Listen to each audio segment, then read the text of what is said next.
Assalamualaikum warahmatullahi wabarakatuh. Waalaikumsalam warahmatullahi wabarakatuh. A'udzu billahi minasyaitonir rajim. Bismillahirrahmanirrahim. Alhamdulillah wa kafa. Wassalatu wassalamu ala sayyidina Muhammadil Mustafa wal ali ma' sahbi wa tubba'in wila amma asyhadu an la ilaha illallah wa asyhadu anna Muhammadar Rasulullah. La haula wa la quwwata illa billahil aliyyil azim. Ma'asyiral muslimin, saudaraku seiman seagama seakidah, sebangsa setanah air segenap, jamaah pengajian rutin hari Sabtu ba'da subuh Mushola Nurul Hidayah Komplek TNKD Bekan di Bangsa Asri RT 05. Bil khusus yang saya hormati segenap pengurus Dewan Kemakmuran Mushola Murid, juga para sesepuh, para asatid, bapak-bapak, para pemuda, generasi penerus, rahimakumullah wa hadakumullah. Segala puji hanya bagi Allah.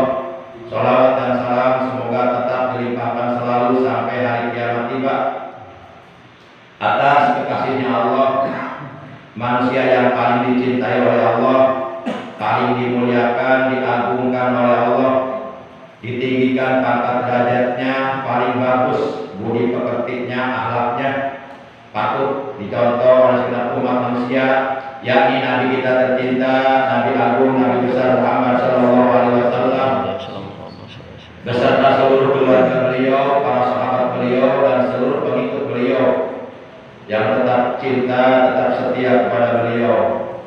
Semoga kelak di hari kiamat kita semua yang hadir, juga keluarga kita dan saudara kita, mendapatkan syafaatul ummah dari beliau, dan oleh Allah kita semuanya diselamatkan dari berbagai macam azab yang ada pada hari kiamat nanti. Amin ya Allah ya rabbal alamin. Ma'asyiral muslimin rahimakumullah wa hadakumullah. Kita awali pengajian rutin kita pada pagi hari ini dengan pembacaan umum kitab suratul Fatihah dan dengan pembacaan salawat atas Nabi kita yang pahalanya dari keluarga dan tersebut kita hadiahkan untuk seluruh ahli kubur dari keluarga kita yang telah mendahului kita, terutama untuk para sesepuh, orang tua kita, guru-guru kita, paman bibi kita, kakak adik kita, anak cucu kita, saudara-saudara kita.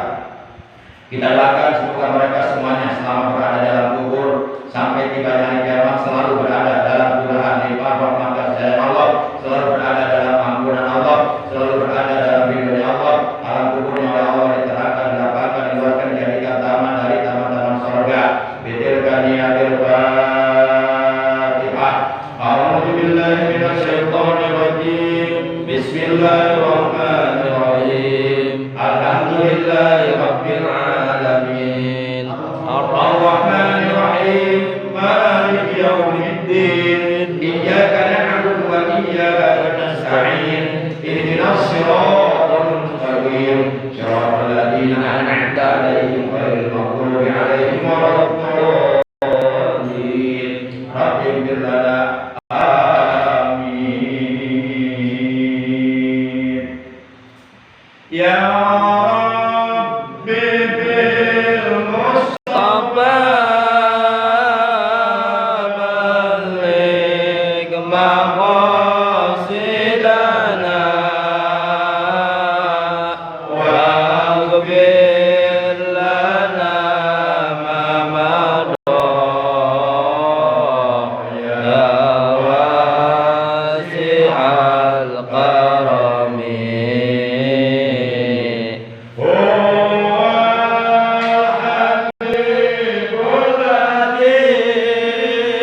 Rabbi bil Mustafa balligh maqasidana waghfir lana ma madha ya wasi'al karami. Manusia paling tampan Nabi Muhammad, paling nikmat memandang Nabi kita Muhammad. Ya Rabbi bil Mustafa balligh maqasidana waghfir lana ma madha ya wasi'al karami. Paling tinggi derajatnya Nabi kita Muhammad, paling tinggi pangkatnya Nabi kita Muhammad. Ya Rabbi bil Mustafa balligh maqasidana waghfir lana ma madha ya wasi'al karami. Paling bagus akhlaknya Nabi kita Muhammad, paling indah pas wajahnya Nabi kita Muhammad. Ya Rabbi bil Mustafa balligh maqasidana waghfir lana ma madha ya wasi'al karami. Allahumma shalli wa sallim wa barik alaihi wa ala alihi wa sahbihi. Ma'asyiral muslimin, saudaraku yang dimuliakan oleh Allah rahimakumullah wa hadakumullah. Bersyukur kita kepada Allah bahwa kita oleh Allah masih diberi nikmat panjang umur, masih diberi nikmat sehat walafiat, masih diberi nikmat yang lainnya, terutama nikmat iman, Islam, ihsan, juga nikmat dapat menjalankan ibadah kepada Allah dengan sebaik-baiknya sesuai kemampuan kita masing-masing, sesuai ilmu yang kita miliki masing-masing. Alhamdulillah, pada kesempatan ini kita diberikan pertolongan oleh Allah untuk dapat duduk berkumpul di majlis ilmu yang mulia, merupakan taman sorga yang ada di alam dunia, di mana bagi hamba Allah yang istiqomah duduk di majlis ilmu, maka niscaya Allah akan menghidupkan hatinya untuk selamanya. Dalam arti hatinya oleh Allah tidak akan dimatikan, karena apabila hati kita mati, maka tentu matinya hati itu jauh lebih berbahaya daripada matinya raga.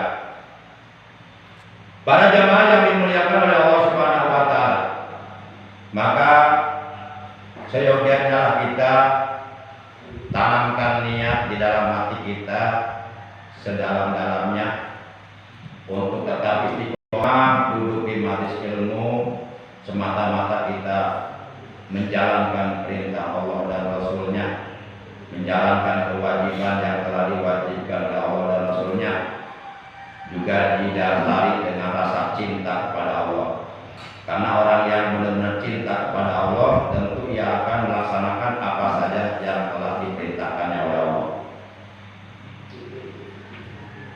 Sehingga di dalam kitab Nawasul Ibad terdapat sebuah hadis yang menjelaskan kepada kita alaikum bimujalasatil ulama wa istima'i kalamil hukama. Fa inna Allah ta'ala yuhyil qalbal mayyita binuri hikmah kama yuhyil ardal mayyitata bima'il matar.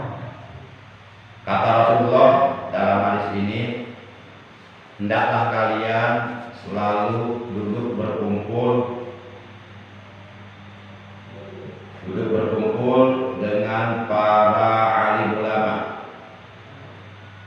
dan mendengarkan perkataan para hukama, karena sesungguhnya Allah Subhanahu wa taala akan menghidupkan hati yang mati binuril hikmah, dengan cahaya hikmah, dengan cahaya ilmu Allah, sebagaimana Allah menghidupkan bumi yang mati dengan menurunkan air hujan dari langit. Sehingga setelah Allah menurunkan air hujan dari langit, maka lalu kemudian bumi itu menjadi hidup. Di atas bumi tumbuhlah berbagai macam pepohonan dengan berbagai macam buah-buahnya sebagai rezeki bagi kita. Ma'asyiral muslimin, saudaraku rahimakumullah wa hadakumullah. Insyaallah pada kesempatan kali ini kita akan membahas tentang keutamaan bulan Sya'ban. Oleh karena sebentar lagi kita akan memasuki bulan Sya'ban. Hari ini kita sudah berada di hari yang ke-18 di bulan Rajab tahun 1443 Hijriah, yang berarti kurang lebih sekitar 12 hari lagi bulan Rajab akan berlalu dan kita akan masuk di bulan Sya'ban, bulannya Rasulullah SAW. Kedatangan bulan suci Ramadan kurang lebih sekitar 1 bulan 12 hari lagi. Para jemaah, kita bahas tentang keutamaan bulan Rajab.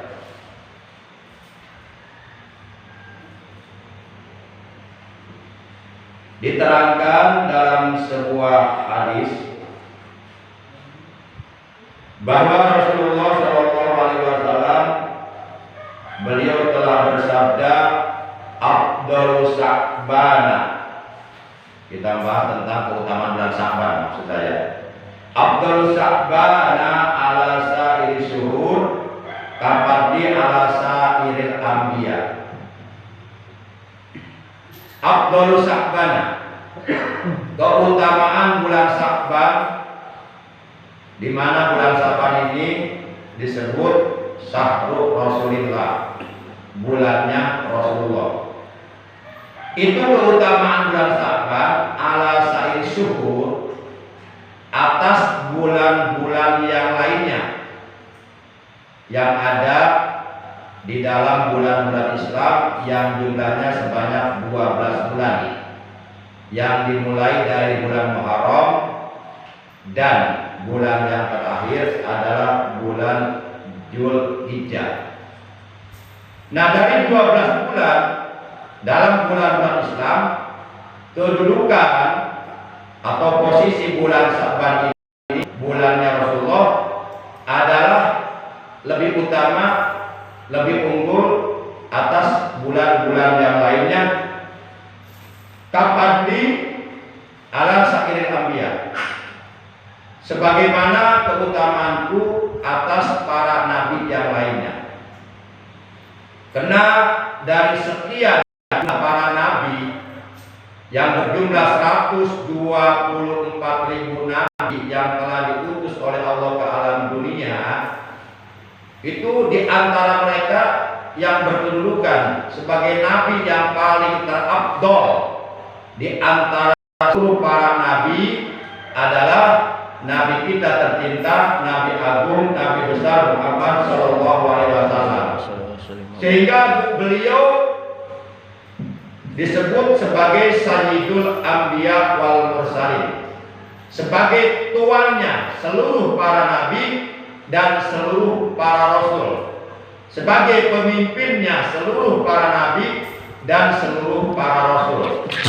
Nah, demikianlah kedudukan bulan Sya'ban itu, keutamaannya lebih unggul, lebih utama atas bulan-bulan yang lainnya, seperti keutamaan Rasulullah atas para nabi yang lainnya. Para jamaah yang dimuliakan oleh Allah, kemudian anna Nabi alaihi salatu wasallam kana yasumu Sya'bana kullah. Anna Nabi sallallahu alaihi wasallam, bahwasanya Nabi Muhammad sallallahu alaihi wasallam karena adalah beliau yasumu berpuasa Sya'bana di bulan Sya'ban kullah seluruhnya.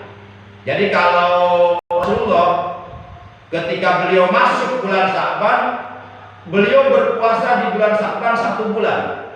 Ini keterangannya. Karena yasumu Sya'bana kullahu, adalah Rasulullah, beliau berpuasa di bulan Sya'ban 1 bulan. Mungkin kalau bagi kita sebagai umatnya, mungkin banyak yang nggak kuat. Walaupun ada beberapa orang yang sudah membiasakan dari tahun ke tahun, apabila masuk bulan Sya'ban, ia berpuasa di bulan Sya'ban 1 bulan ada. Cuma jarang angka, kebanyakan ya paling puasa 1 hari, 2 hari, 3 hari, 4 hari, 10 hari lah. Tapi alhamdulillah.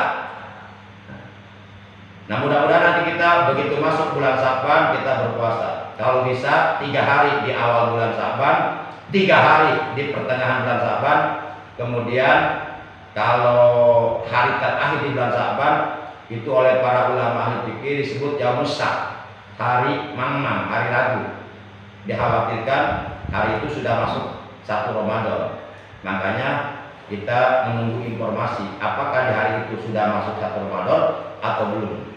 Nah, itu menunggu informasi dari hasil ru'yah atau hasil peneropongan hilal bulan. Para jamaah yang dimuliakan oleh Allah Subhanahu wa taala. Kemudian yarfa'ullahu a'malal ibadi kullaha fi hajas syahr ay Sya'ban. Yarfa'ullahu, Allah Subhanahu wa taala akan mengangkat, akan menaikkan a'malal ibadi, amal-amal hamba-hambanya, kullaha seluruh amalnya, fi hajas syahr ay Sya'ban, di bulan ini, maksudnya di bulan Sya'ban. Jadi dalam tempo setahun sekali, sepanjang tahun, di bulan Sya'ban Allah akan mengangkat amal-amal yang dilakukan oleh hamba-hambanya, dinaikkan ke langit. Yang disebut malam itu adalah malam nisfu Sya'ban, malam pertengahan di bulan Sya'ban.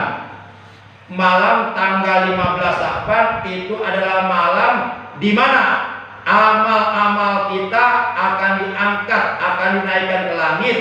Lalu kemudian buku catatan perbal amal kita untuk 1 tahun ke depan diganti dengan buku catatan amal yang baru.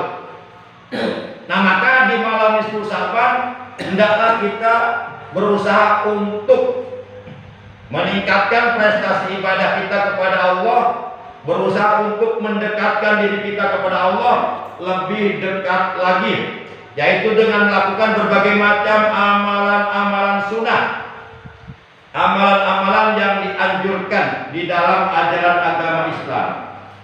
Ma'asyiral muslimin yang dimuliakan oleh Allah Subhanahu wa taala. Kemudian selanjutnya, kenapa dinamakan bulan Sya'ban? Jadi 5 Sumia Sya'bana. Kenapa dinamakan bulan Sya'ban? Lalu para sahabat menjawab ketika mereka ditanya oleh Rasulullah, "Atadruna 5 Sumia Sya'bana?" Tahukah kalian kenapa bulan ini dinamakan bulan Sya'ban? Pada waktu itu para sahabat menjawab, "Allahu wa rasuluhu a'lam." Allah dan Rasulnya lebih mengetahui. Kenapa bulan ini dinamakan bulan Sya'ban? Lalu kemudian Rasulullah Shallallahu Alaihi Wasallam beliau bersabda, "Li'annahu yatasa'abu bihi khairan kasiran." Nah, ini jawaban Rasulullah. Karena sesungguhnya di dalam bulan Sya'ban itu bercabang-cabang kebaikan yang banyak. Jadi di bulan Sya'ban Allah memberikan kebaikan yang banyak, pahala yang besar bagi hamba-hamba Allah yang melakukan aktivitas ibadah atau amalan-amalan sunnah di bulan Sya'ban. Maka oleh karenanya bulan tersebut dinamakan bulan Sya'ban. Jadi Sya'ban itu diambil dari fi'il madi. Sya'ban itu artinya su'abun, berbagai macam cabang, dari cabang-cabang kebaikan yang banyak. Kalau kata Nabi, beliau menyebutnya li'annahu yatasa'abu bihi khairun kasiron. Karena di bulan Sya'ban tersebut itu bercabang-cabang kebaikan yang banyak. Kalau kita melakukan amal kebaikan atau amal soleh atau satu jenis ibadah, baik ibadah sunnah maupun ibadah yang hukumnya wajib di bulan Sya'ban, itu pahalanya oleh Allah dilipat gandakan jauh lebih besar lagi dari pelipat gandaan pahala dari amal kebaikan, dari amal soleh, dari amal ibadah yang kita lakukan di bulan-bulan sebelumnya. Diterangkan oleh para ulama, satu kebaikan yang kita lakukan di bulan-bulan yang lainnya selain di bulan Rajab, selain di bulan Sya'ban, selain di bulan Ramadan, itu dibalas 10 kebaikan oleh Allah. Sebagaimana firman Allah dalam Al-Quran, "Man ja'a bil hasanati falahu asyru amsalha." Barang siapa, kata Allah, yang datang melakukan satu kebaikan, falahu asyru amsalha, maka baginya adalah 10 kebaikan dari Allah. Kalau satu kebaikan itu kita lakukan di bulan-bulan yang lainnya selain di bulan Rajab, bulan Sya'ban, dan bulan Ramadan. Akan tetapi ketika kebaikan itu kita lakukan di bulan Rajab, itu pahalanya dilipat gandakan menjadi 70 kali lipat ganda. Dan ketika kebaikan itu kita lakukan di bulan Sya'ban, maka pahalanya oleh Allah dilipat gandakan menjadi 700 kali lipat ganda. Dan ketika satu kebaikan itu kita lakukan di bulan Ramadan, maka pahalanya oleh Allah dilipat gandakan lebih besar lagi menjadi 1000 kali lipat ganda. Maka di 3 bulan tersebut secara berturut-turut dari mulai bulan Rajab, Sya'ban, dan Ramadan, kita diperintahkan untuk meningkatkan prestasi ibadah kita kepada Allah, untuk meningkatkan kualitas keimanan kita, kualitas ketakwaan kita kepada Allah Subhanahu wa taala, untuk berlomba-lomba dalam mengerjakan amal kebaikan sebagaimana diperintahkan oleh Allah dalam Al-Qur'an, fastabiqul khairat, maka hendaklah kalian berlomba-lomba dalam mengerjakan amal kebaikan, maka hendaklah kalian berlomba-lomba dalam mengerjakan amal soleh, maka hendaklah kalian berlomba-lomba dalam mengerjakan amal ibadah kepada Allah. Dalam Al-Qur'an surat 22 Al-Hajj, dalam surat 22 Al-Hajj ayat 77 juga Allah Subhanahu wa taala berfirman, wa'alul khaira la'allakum tuflihun. Kata Allah, dan hendaklah kerjakan oleh kalian berbagai macam kebaikan la'allakum tuflihun, agar kalian menjadi orang-orang yang beruntung. Jadi orang-orang yang akan beruntung di akhirat adalah orang-orang yang ketika hidupnya di alam dunia, selama hidupnya di alam dunia, dia terus-menerus melakukan berbagai macam amal kebaikan, melakukan berbagai macam amal soleh, melakukan berbagai macam ibadah-ibadah. Dia terus secara istiqomah memperbanyak amal kebaikan, memperbanyak amal soleh, memperbanyak amal ibadah, sehingga amal kebaikannya, amal solehnya, amal ibadahnya terkumpul banyak. Dan nanti ketika amal kebaikannya ditimbang di hari kiamat, maka amal kebaikannya berat. Orang yang berat timbangan amal kebaikannya di hari kiamat, ketika ditimbang amalnya di al-mizan pada hari kiamat, maka mereka, kata Allah, orang-orang yang beruntung. Karena mereka akan menerima berbagai macam pahala yang besar, pahala yang mulia, pahala yang agung, yang sudah Allah janjikan, yang sudah Allah sediakan di dalam surga.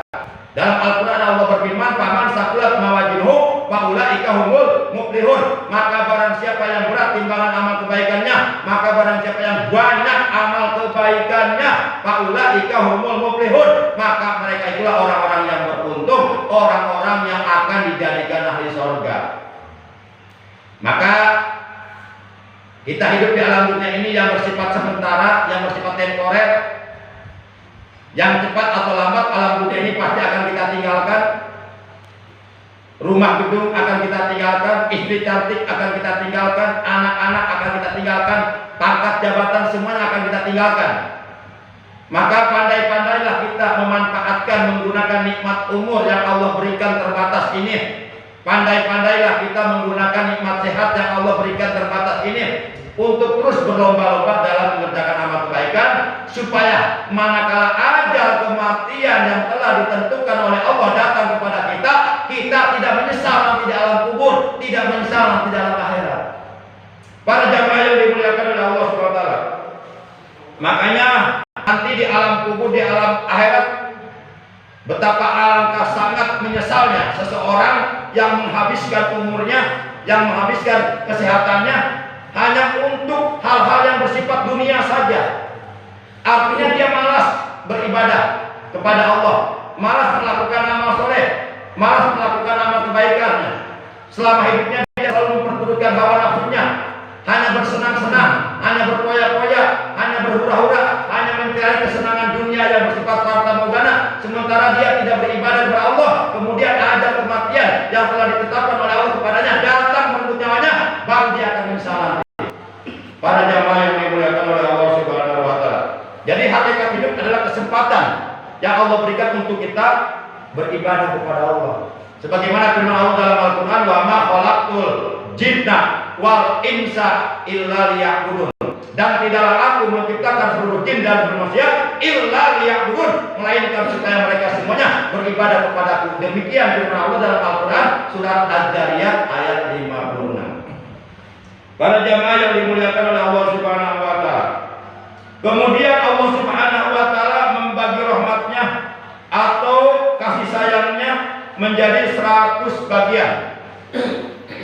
Hal ini sebagaimana dijelaskan dalam sebuah hadis.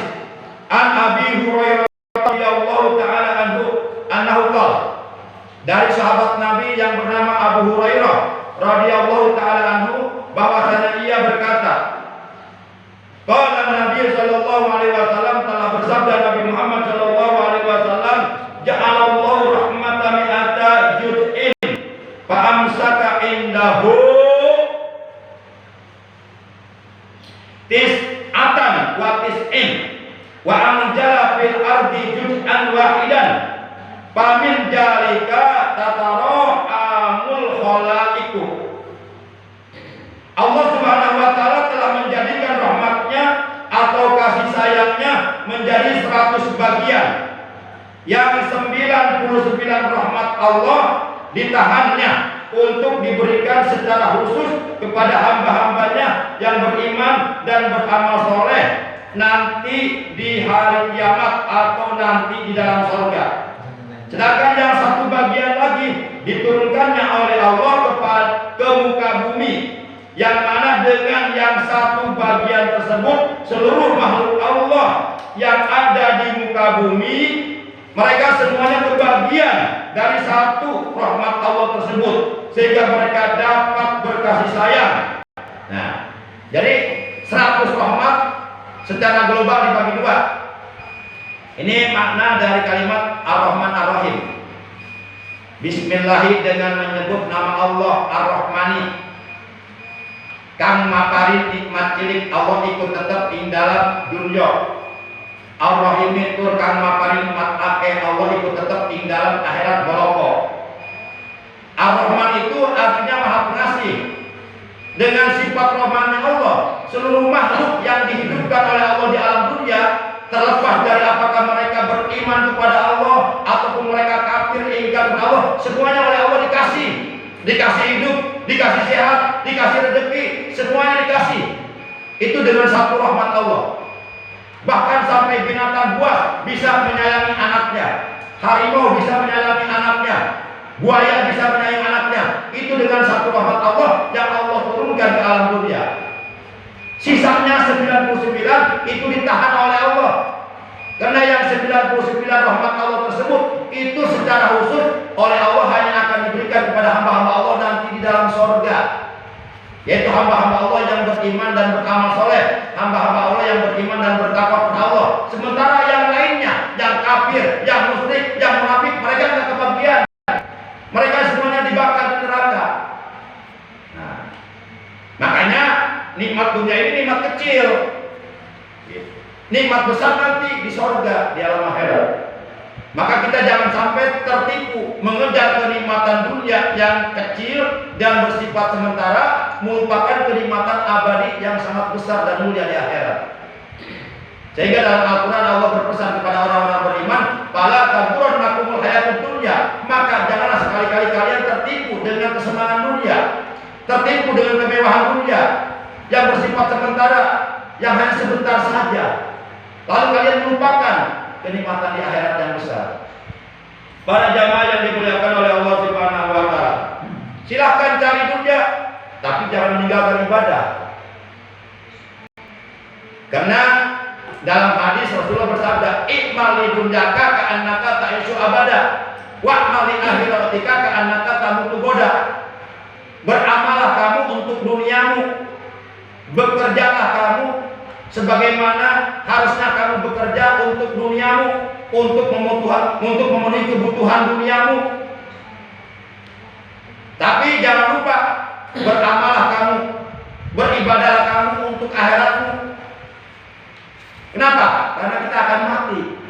Nah, para jamaah yang dimuliakan oleh Allah, kalau kita hidup di alam dunia butuh bekal, maka demikian pula halnya kita pasti butuh bekal nanti hidup di alam akhirat. Sementara kehidupan di alam akhirat adalah kehidupan alamul baqa, alam yang kekal abadi untuk selama-lamanya. Kalau kita pulang ke akhirat nggak bawa bekal, pasti belangsak. Sebagaimana halnya kita hidup di alam dunia nggak punya bekal, pasti belangsak. Di dunia belangsak masih ada yang menolong kita, mungkin saudara kita, mungkin tetangga kita. Tapi kalau di akhirat masing-masing amalnya. Maka pandai-pandailah kita memanfaatkan nikmat umur, nikmat sehat untuk terus berlomba-lomba dalam mengerjakan kebaikan. Sehingga sahabat Nabi yang bernama Ibnu Umar atau Abdullah bin Umar radhiyallahu taala anhu, beliau pernah mengatakan, "Idza asbahta fala tantadil masa, wa idza amsayta fala tantadil sabah, wa khudh min hayatika limautika wa sihatika limaradika." Apabila engkau berada di pagi hari,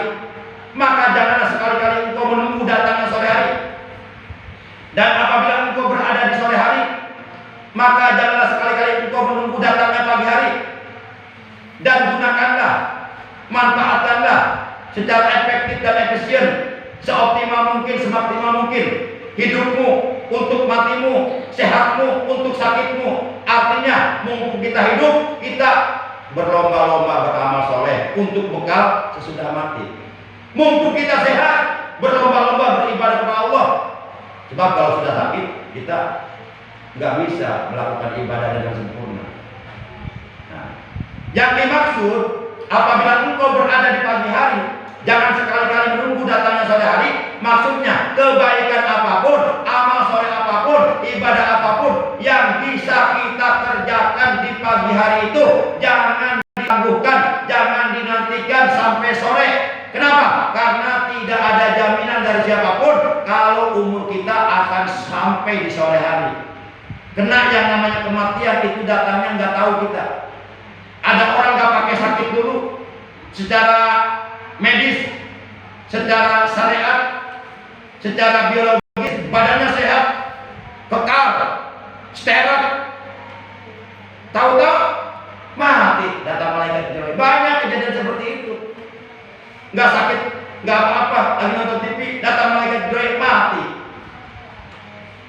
Dalam keadaan sehat, bawa motor kencang, tabrakan, mati. Itulah kematian misterius. Makanya kita kalau mau beribadah, mau beramal soleh, mau berbuat baik, jangan nunggu mati, jangan nunggu udah tua, jangan nunggu udah sakit. Manfaatkan mumpung masih hidup. Sebab kalau sudah mati, kita tinggal menerima balasan dari Allah atas apa yang sudah kita perbuat selama di alam dunia, baik atau buruk, semuanya pasti ada balasan. In khairun fa khairun, wa in syarrun fa syarrun. Jika kebaikan yang kita lakukan, maka Allah akan membalas dengan kebaikan berupa pahala di dalam surga yang sudah Allah sediakan.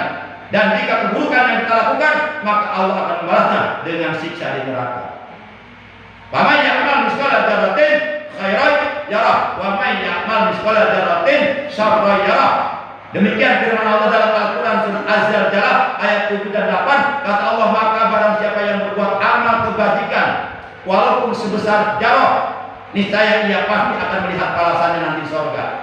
Dan barang siapa yang berbuat keburukan, berbuat jahat, berbuat dosa walaupun sebesar jarah, niscaya ia pasti akan melihat balasannya berupa siksa di neraka.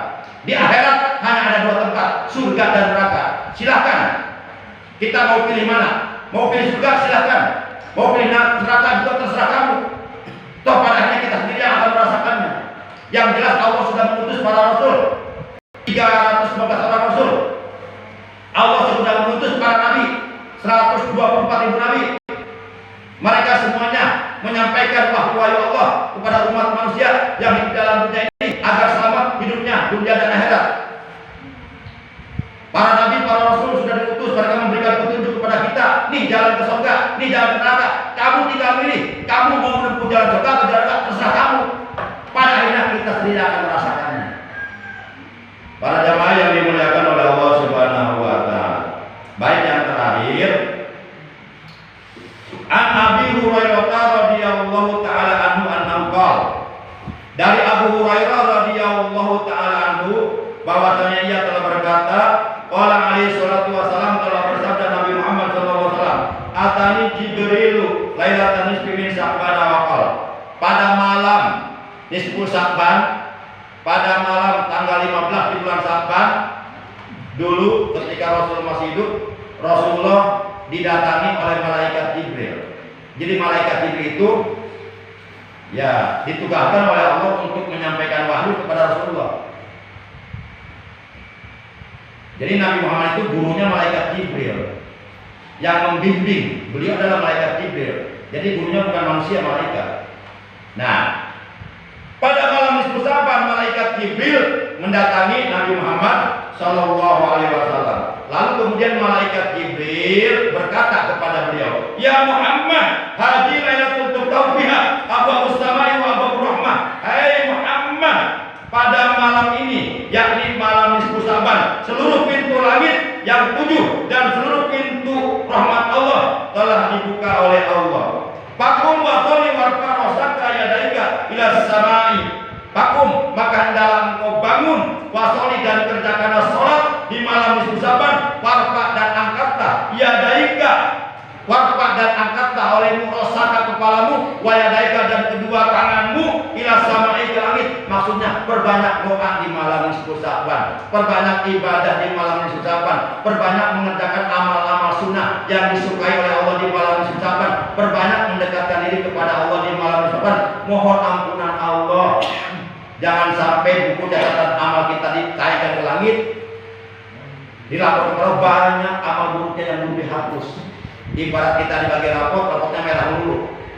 Nah, para jamaah yang dimuliakan oleh Allah Subhanahu wa taala. Kemudian Nabi Muhammad SAW beliau bertanya kepada malaikat Jibril, "Ya Jibril atau ya Jabrail, ma hadhil lailah? Malam apakah ini wahai Jibril?" Kemudian malaikat Jibril menjawab, "Hadhihi lailatun yuftahu biha salatu mi'ati babin min rahmati wal maghfirati fa yaghfirullahu ta'ala li jami'an la yusyriku billahi syai'a." Pada malam ini Allah Subhanahu wa taala menurunkan atau membuka 300 pintu rahmatnya, 300 pintu kasih sayangnya, dan membuka ampunannya. Allah akan mengampuni kepada seluruh manusia yang tidak melakukan kesyirikan kepada Allah Subhanahu wa taala. Jadi di malam nisfu Sya'ban Allah Subhanahu wa taala akan mengampuni dosa-dosa yang dilakukan oleh hamba-hambanya, asalkan hamba-hambanya di malam nisfu Sya'ban mendekatkan diri kepada Allah, mohon ampun kepada Allah, bertaubat kepada Allah dengan taubatan nasuha, yakni taubat yang memenuhi syarat-syarat taubat sebanyak 5 perkara. Jadi seseorang itu apabila melakukan taubat, menurut agama taubatnya dikatakan sebagai taubat nasuha apabila dia memenuhi 5 perkara. Jadi taubat yang diperintahkan oleh Allah kepada kita adalah taubat nasuha, bukan taubat sambel. Enggak ada di Quran taubat sambel. Di Quran ada juga taubat nasuha. Ayatnya berbunyi, ya ayyuhalladzina amanu tubu ilallahi taubatan nasuha. Itu ada Qurannya. Wahai orang-orang yang beriman, bertaubatlah kalian kepada Allah dengan taubat nasuha, taubat yang sebenarnya, taubat yang sesungguhnya, yakni taubat yang memenuhi syarat-syarat taubat nasuha sebanyak 5 perkara. Apabila yang 5 perkara tersebut yang merupakan syarat-syarat taubat nasuha dipenuhi, maka orang tersebut dikatakan sebagai orang yang bertaubat kepada Allah dengan taubatan nasuha. Tapi sebaliknya, apabila salah satu dari 5 perkara tersebut yang merupakan syarat-syarat taubat nasuha tidak dipenuhi, maka taubatnya belum mencapai taubat nasuha. Taubatnya disebut taubat sambal. Di Quran enggak ada taubat sambal ya. Enggak ada ayat Al-Quran yang berbunyi, ya ayyuhalladzina amanu tubu ilallahi taubatan sambalan. Enggak ada. Ya, enggak ada. Enggak ada. Ada taubatan nasuha. Nah, para jamaah, nanti insya Allah kalau ada waktu, mudah-mudahan panjang umur semua, sehat semua, barokah semua. Nanti hari Sabtu yang akan datang kita akan membahas tentang 9 manusia atau 9 golongan dari manusia yang pada malam nisfu Sya'ban tidak akan diampuni dosa-dosanya. Walaupun dia menangis kepada Allah, walaupun dia memohon ampun kepada Allah sambil menangis menyesal, tapi tetap Allah tidak akan memberikan ampunannya kepada 9 golongan tersebut. Insya Allah yang 9 golongan ini akan kita bahas hari Sabtu yang akan datang. Jadi dalam Al-Quran surat Al-Mujamil ayat 20 Allah berfirman, wastaghfirullaha innallaha ghafurur rahim. Dan mohon ampunlah kalian kepada Allah, dan mohon ampunlah kalian kepada Allah, sesungguhnya Allah Maha Pengampun dan Maha Penyayang. Tolong dicatat. Kalimat sesungguhnya Allah Maha Pengampun jangan dijadikan dalil. Jangan dijadikan dalil untuk menguatkan diri kita berbuat dosa kepada Allah. Artinya jangan sampai kita mengatakan begini. Kan di Al-Quran Allah mengatakan sesungguhnya Allah Maha Pengampun. Jadi nggak apa-apa kita puas-puasin saja berbuat dosa. Kok Allah Maha Pengampun ini juga oleh Allah diampuni, nggak bisa begitu. Itu namanya melakukan pembenaran terhadap perbuatan dosa yang dilakukannya dengan menyalahgunakan dalil. Itu tambah dosa. Jadi Allah itu Maha Pengampun, tentu kepada hamba-hambanya yang selalu mohon ampun, bukan kepada hamba-hambanya yang selalu berbuat dosa dan menggunakan dalil Allah Maha Pengampun. Tidak begitu. Itu salah pemahaman, salah persepsi. Allah itu Maha Penyayang, tentu kepada hamba-hambanya yang mau disayang oleh Allah. Dan Allah pasti akan menyayangi hambanya kalau hambanya benar-benar bertakwa kepada Allah. Kalau hambanya benar-benar istiqomah menjalankan perintah-perintah Allah, menjauhi larangan-larangan Allah, pasti Allah akan menyayangi hambanya. Seperti kepada para aulia Allah, para kekasih Allah, mereka adalah orang-orang yang disayang oleh Allah. Maka mereka oleh Allah diberi karomah, diberi keistimewaan, diberi kemuliaan, diberikan kepada mereka sesuatu yang luar biasa yang orang lain pada umumnya tidak bisa melakukan itu. Itulah karomah, kemuliaan yang diberikan oleh Allah kepada para kekasihnya. Kenapa mereka menjadi kekasih Allah? Karena mereka tingkat ketakwaannya kepada Allah luar biasa. Jadi Allah itu Maha Penyayang, tentu kepada hamba-hambanya yang mau disayang oleh Allah. Siapapun pasti akan disayang oleh Allah, asalkan orang tersebut bertakwa kepada Allah, menjalankan perintah-perintah Allah, menjauhi larangan-larangan Allah. Bahkan dalam Al-Quran Allah berfirman, Innallaha ma'al ladzina taqaw wal ladzina hum muhsinun. Sesungguhnya kasih sayang Allah, rahmat Allah, ampunan Allah, ridho Allah, petunjuk Allah, pertolongan Allah itu akan selalu menyertai orang-orang yang bertakwa kepada Allah dan orang-orang yang istiqomah melakukan kebaikan yang diridhai oleh Allah. Jadi kalau kita ingin selalu berada dalam rahmatnya Allah, ingin selalu berada dalam ampunan Allah, ingin selalu berada dalam ridha Allah, ingin selalu berada dalam petunjuk Allah, ingin selalu berada dalam pertolongan Allah, maka hendaklah kita berusaha untuk menjadi pribadi muslim yang istiqomah menjalankan perintah-perintah Allah, menjauhi larangan Allah, dan selalu istiqomah melakukan berbagai macam amal kebaikan yang diridhoi oleh Allah. Maka apabila ini kita lakukan, maka tentu kita akan disayang oleh Allah Subhanahu wa taala. Demikian kurang lebihnya mohon maaf. Terima kasih. Mudah-mudahan apa yang kita bahas dalam tadi yang ini oleh Allah yang Maha mengetahui dijadikan ilmu yang bermanfaat buat kita, ilmu yang barokah buat kita, ilmu yang disertai hidayah. Karena apalah hasilnya ilmu banyak kalau tidak disertai hidayah. Kita mohon kepada Allah ilmu yang disertai hidayah. Ilmu yang disertai hidayah. Karena kalau kita punya ilmu tapi nggak disertai hidayah Allah, itu bukan malah semakin dekat ke Allah, tapi malah semakin jauh dari Allah. Itulah yang disebut orang sesat. Nauzubillah min dzalik. Makanya kita berdoa, Allahumma inni as'aluka ilman nafi'a ma'al hidayah. Allahumma inni as'aluka ilman nafi'a ma'al hidayah. Allahumma inni as'aluka ilman nafi'a ma'al hidayah. Artinya, ya Allah, aku memohon kepadamu ilmu yang bermanfaat yang disertai hidayah. Insya Allah orang yang berilmu dan ilmu yang disertai hidayah Allah, insya Allah akan selamat, bahagia dunia dan akhirat. Demikian akhirnya mari kita tutup tali kita pagi hari ini dengan ucapan hamdalah. Alhamdulillahirabbil alamin. Subhanakallahumma wa bihamdika asyhadu an la ilaha illa anta wahdaka la syarika laka astaghfiruka wa atubu ilaik. Astagfirullah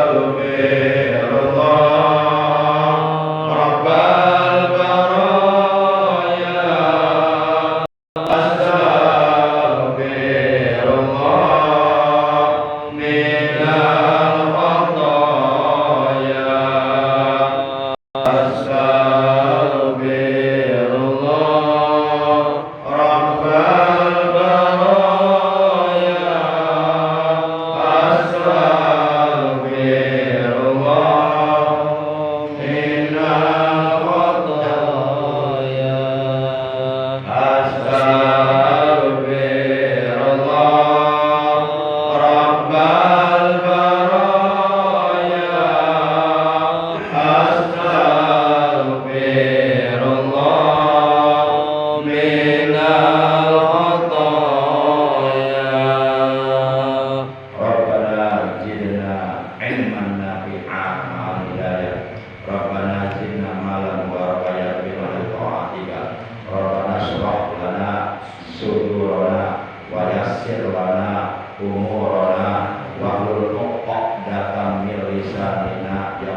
yasiran min alina waj'alna lil muttaqina imama waj'alna minal mu'minina fid dini wad dunya wal akhirah warzuqna halawatal iman. Allahumma barik lana fi Rajab wa Sya'ban wa balighna Ramadan wa hasil maqasidana min maqasidid dunya wal akhirati bil khair. Allahumma tahhir lisanana minal kidbi wa qulubana minan nifaqi wa amalana minar riya'i wa minal khiyanati fa innaka ta'lamu kha'inatal a'yun wa ma tukhfis sudur. Rabbana atina fid dunya hasanah wa fil akhirati hasanah wa qina adzabannar. Wa sallallahu ala khairil khalqi sayyidina Muhammadin wa ala alihi wa sahbihi wa baraka wa sallama tasliman katsira bi rahmatika ya arhamar rahimin. Subhana rabbika rabbil izzati amma yasifun wa salamun